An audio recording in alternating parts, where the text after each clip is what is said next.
Tuesdays, we got 6 Tuesday scripts left. I'm sure that's where you came to listen. Obviously big game this week. That's for Baylor. Things going on. Just get that out of the way so we can at least get a chance to talk about it. Very good football team. Very skilled on the offense and defense side of the ball. Go down to Waco 2 years in a row. 6 o'clock ball game. As usual, Coach Browse has done a great job of getting his team ready. Piggybacking off what they did a year ago and are moving. So we expect a big ball game. You know, for us, as I always tell you, you got to get to 5 before you get to 6, and that's your magic goal, is to get to 6 to get to a bowl game. So that's what stands between us and getting that done. No questions about the ball game? All right. Well, since this is all what you guys came for, first off, a lot of thought. A lot of talking to people in my business, people that have dealt with problems themselves when it comes to drug or alcohol addiction. And this is what's going to happen. After having a very long conversation with Casey and his parents, and also speaking with the chancellor, our athletic director, and my staff, and really doing all of what Casey's going to do is he's going to disenroll from this university for this semester. He will go into a inpatient care facility, may be there already. And as usual, most of those are somewhere between 30 and 60 days. And hopefully what our plan is that he gets himself right and keeps the door open for us as far as an opportunity for him to be able to come back here and roll in the spring. He sets it enough hours where he's close. He would be able to graduate in 2 semesters, which is the ultimate goal for us. And also we get a great kid and also a good quarterback back. So for us, that's what the plan is. You know, those are hard things. What people don't understand about those kind of decisions, and I got good, as you can possibly know, I first appreciate all the people reaching out that have been through these kind of situations and trying to help. And I apologize for not getting back to everybody, because there's just, between trying to get ready, because the one group that gets forgotten in this is this football team. There's 125 guys on it, and we were just talking about one. I still have 124 that I have to take care of that also are affected by it. You know, everybody says, well, you have to do the right thing, you know, way back to where, before the beginning of the season, where you should suspend him, you should suspend him. I'll be honest with you, I don't think 1 game, 3 games would have made any difference. You got to change kids' lives, and that's really what this all is all about. It's about, when it's all said and done to it, but what people understand is, when you look at the whole realm of things and just stepping back a moment, you know, it's, you also talk about if you don't win ball games because you play a freshman instead of a junior that is a pretty good player, you don't win, then coaches lose their jobs. Players are thought of different. You talk about them bad in the papers because they don't win ball games, or they do win ball games. There's a lot of things that go into decisions like this. It's really kind of amazing that how nearsighted some people are about how these kind of decisions are made, and how a young man, because it's just his life, it's for the rest of his life, should be affected. But there's 124 other guys that were affected. I remember Jason Phillips talking about after the 2007 season when Tommy Blake was struggling, and he talked about how mentally tired the football team was when we got done with the end of the season. And so those are the kind of thoughts, again, learning from this and understanding it. But both Casey's parents and Casey and I all agreed that whether it be about school or perception or anything else, and just himself personally, period, there was only one way we were going to be able to change the path that he was on, and that was he just needed to step away from it all. And for us, I think it's the best decision. For both. I think for this football team right now and for Casey Paha, I think both of us get a chance to heal, both of us get a chance to grow, and we'll see how it all goes from here. But we're going to still try to win football games. We won them before Casey Paha was the quarterback, and we're going to win ball games after Casey Paha was the quarterback. But you know, it takes a while to do it. You know, one of the biggest problems we had a week ago was that because we were down on tailbacks, we knew Matthew Tucker had only about probably 30% chance of playing. Trayvon played tailback both Tuesday and Wednesday. He didn't take quarterback reps, so basically he got ready for the ball game on Thursday. So he'll get a chance this week to get ready for a ball game all week, and that's a whole lot different because I went through that with Andy Dalton, with Mr. Huffman that left for the NBA draft, not NBA, but the baseball draft for the simple reason all spring. Chad Huffman went through as our #1 quarterback, and so mentally, Andy Dalton didn't think about being the quarterback. Then all of a sudden, he leaves for $900 million, and all of a sudden, Andy Dalton finds himself as the starting quarterback in the middle of the summer, and now you mentally have to get ready, and you have to do the things you need to do. So, you know, you go about it. I've been here 15 years and been doing this for 30, and these kind of situations, none of them are easy. But you know how I do it.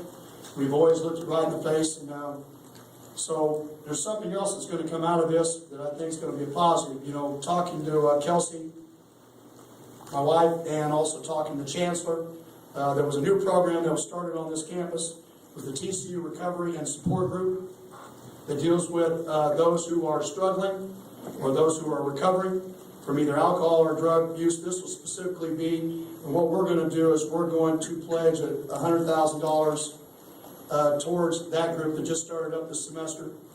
And we don't have all the specifics in mind of how we're going to do that or what it specifically goes to, but basically to help with more facilitators and help those out there that are going to need. This Casey just won of millions. And we have a big struggle that we have to do, and so what we want to do is we want to take this an opportunity to make sure that this turns into a positive on other avenues that others can be helped because of it. So all else do, that's the nuts and bolts of what's going on here. Questions? Gary, what do you say to certain fans who felt you didn't do enough the first time? Well, for me, it's I don't think you can do things on hearsay, and I don't think him being suspended for 3 games, I don't think that would have been led us to this point. I think you might have had it worse. I think what needed to happen is, if I was going to do anything, maybe he needed to not play the whole year. You were talking about that. We were talking about don't go for the whole semester and don't go the whole year. But like anything else, you know, I always talk to people, they talk about, well, I got a bad back. You know, you can't really tell. You know, there's not much evidence out there why you have a bad back unless you can see a disc. And, you know, one of the things that people tiptoe around all the time is mental illness, alcoholism, because they really don't know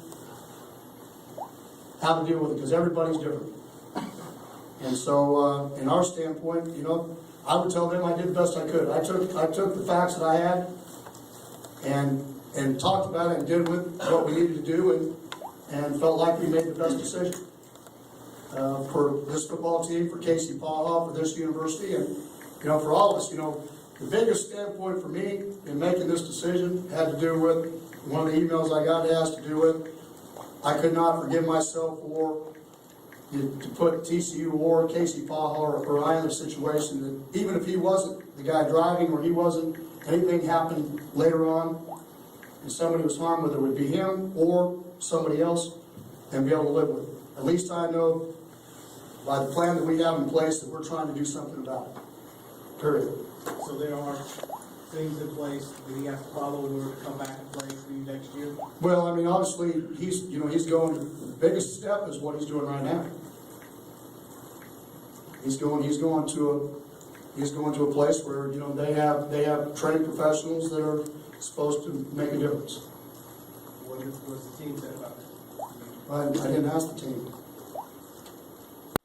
This is about Casey Paul. I'll deal with the team on other issues, but we move on. I mean, that's what you have to do. You can't.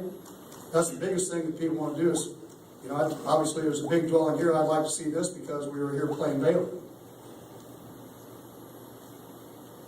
not because of Casey Paul. It's because to me, I think that's a big thing for the other 124 people in this university and everybody else.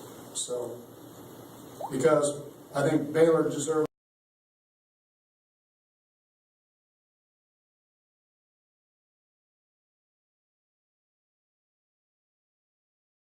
points, so.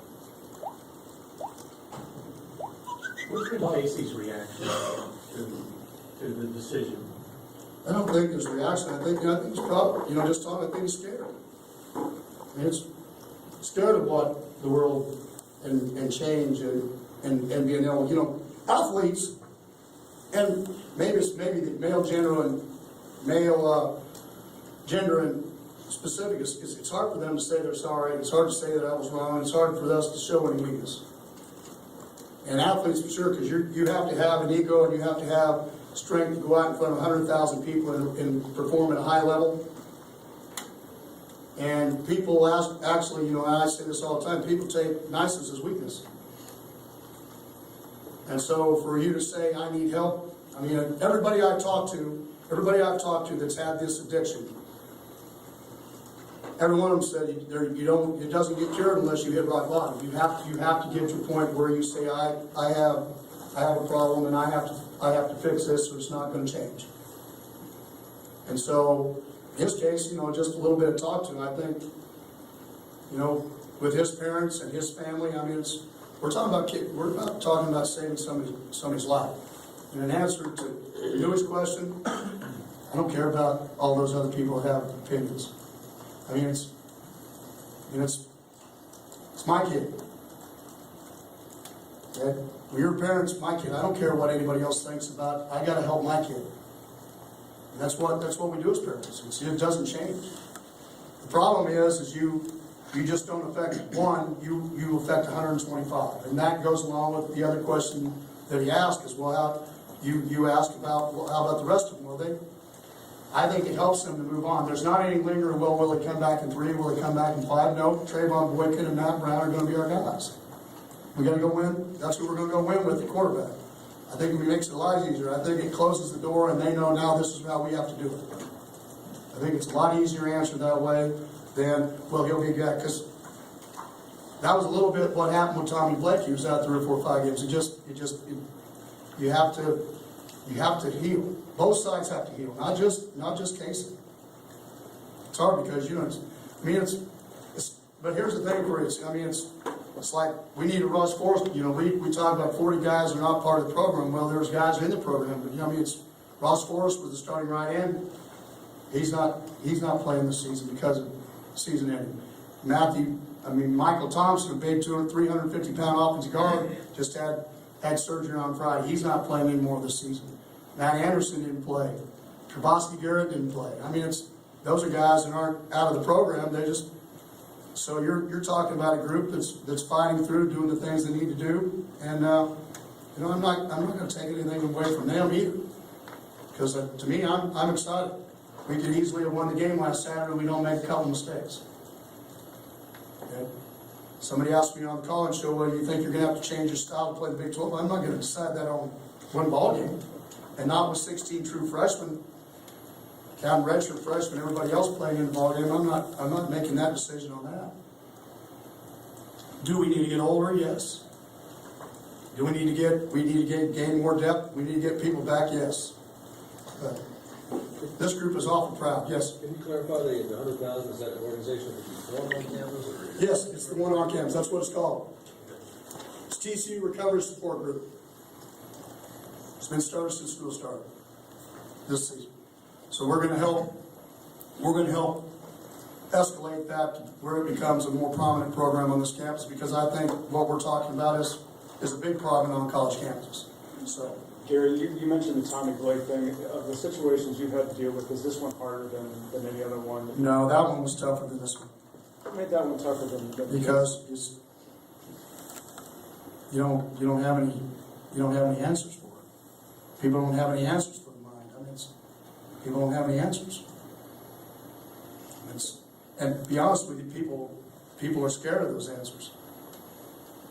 Gary, is Casey an alcoholic? I don't know. Okay. Again, I'm not. No, when you use the word disease, that's the. Well, that's what everybody that I talk to does it. And then it'll be these people's jobs to find out if that's what he is. I'm not saying he is or he's not. But if I sit here and say, okay, I'm gonna let him out 3 more games, and then what would you say? But I didn't do that because what you would have said. I did it because I didn't think it would change him. So why we're doing this is we're trying to help him with his life, period. And it's, so for all of you that think it's always about wins and losses, wrong. Yeah, it's how we keep our jobs, and I keep telling you that, and you guys think it's coach speak, but it's still about kids. So, the biggest thing that he has, that he sits in a position with, even without this semester, of being able to, in 2 semesters in a summer, to easily, on a smaller amount of hours, be able to graduate, because he came here, he graduated early out of high school, and so it's, I mean, we've gone through all the NCAA, Big 12, we've gone through all the, that's why I needed